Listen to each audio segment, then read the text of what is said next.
Hey everyone, so today's video is finally going to be my organisational video. I have done another video that is somewhat similar and it's for uni, but I will leave that linked off down below. And I do also plan to very soon do a uni Q&A. So if you have any questions that you'd like to ask, go ahead and post them down below now, because I will be kind of going through those, and I'll also post out on my Facebook or my Instagram asking you guys for more questions, so do go ahead and follow me there. But yeah, do keep an eye out for that because I'm going to be talking about all sorts of other stuff, whereas in this video I'm going to be talking about like general life organisation, not just for uni students. This is for anybody who wants to be more organised. So I basically have three main ways to stay organised and one app. I'm just going to jump right in because this is probably going to be quite a long video. So the first way to stay organised is very simple, which I'm sure a lot of you guys already do, and that is through a smartphone. Obviously most smartphones have calendars or calendar apps that you can download. These can be a really great way to stay organised if you just want to have really quick reminders, like meeting reminders, due date reminders, work reminders.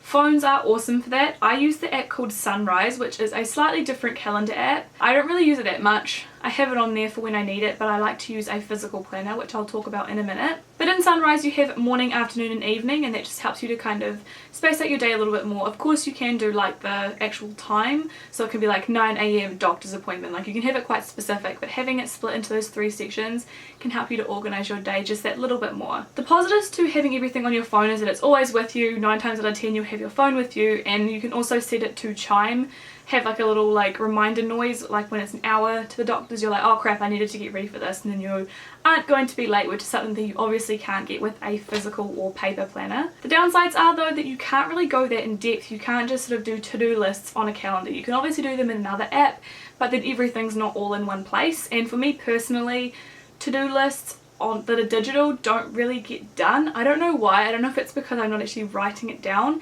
but I feel like phones are really nice for quick reminders, and that's how I would recommend using a phone. The next way to organise your life is to use something like this. This is like a weekly planner that you would leave on a table. I got this one from Kmart and it was between $3 and $5, and you've got like sheets for days. There are definitely enough for a year, if not like a year and a half. But on these you just have Monday, Tuesday, Wednesday, Thursday, Friday, Saturday, Sunday, and then next week, so you can jot down some notes for next week if you want to start planning ahead. The way that I used to use this, I only used this for about 2 or 3 weeks before I got my planner for Christmas, but I would just write my appointments at the top, so just say I would like work 10 till 5 or whatever, and then down here more towards the bottom I could write to-do lists and just tick them off, or things that I need to remember. I'm going out for dinner, I'd write it here.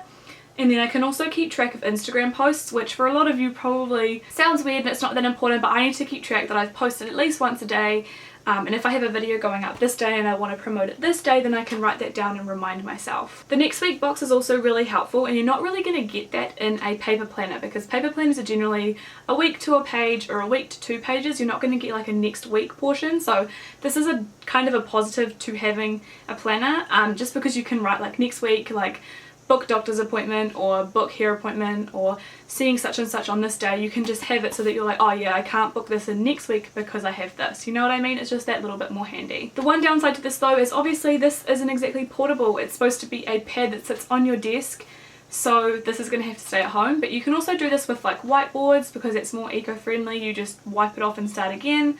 But just having sort of like a weekly calendar can be a really nice way to start. Now for me, my love lies for planning in my Kikki K planner. Now I have the Kikki K time planner. It's in the shade Lilac. I'll put some clips in of it here because I don't actually have it with me. I'm so irritated, but I didn't bring it with me. But it is just a really nice planner. It does retail for I think $100 New Zealand, which is crazy expensive. Do not buy it full price. I saw it half price just after Christmas. When I got mine for Christmas, my mum bought it for me and it was $80, but I saw it as low as $50. So if you want a Kikki K one, hold out until it's on special. If you don't want to fork out the big bucks for the Kikki K one, which is totally fair enough, I mean, if you guys aren't sure if you're going to stick to it, I would recommend buying something more inexpensive to start off with.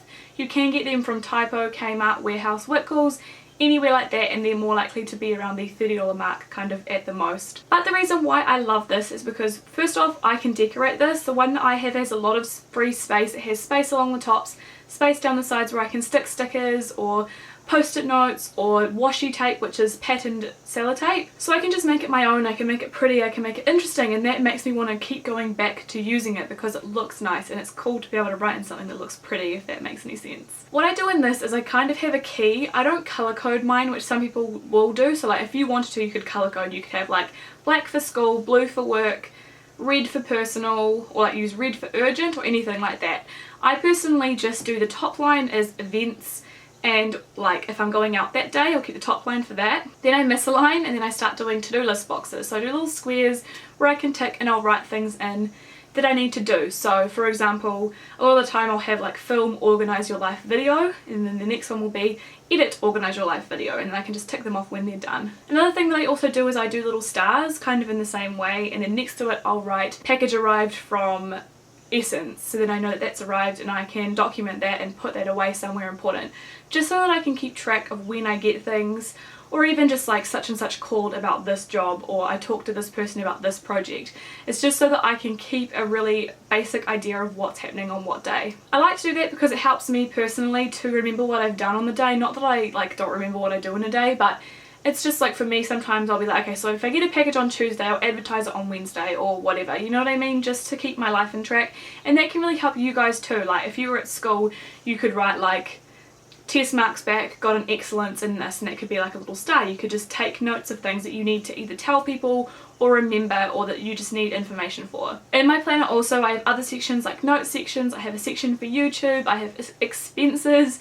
You can put basically anything that you want in the bigger planners, and a lot of these smaller planners do have like addresses and notes and stuff like that, which is really helpful, because if you get a phone number, if you get like a business card, you can stick it in, you can glue it in, you can write it in, just so that it's always with you, because most planners generally can go around with you in your bag, and my one does. It is a little bit big, I wish I had have gotten the smaller size, but nonetheless it is awesome to carry around, and I have all of my important information with me. So that's why I love paper planners. If paper planning isn't for you, you can totally just use the calendar apps, which I have no problem with. I use them for a long time, but I find that now that I am using a paper planner I am definitely staying more on track. If you guys would like to see more videos about planning, like an actual like kind of tour of my planner or how I plan more in detail, do let me know and I'll totally get around to doing that at some point. Really quickly, just to finish off, I wanted to talk about an app for iPhone and Android. It recently just launched on the Android marketplace, game center, whatever it's called, I don't know.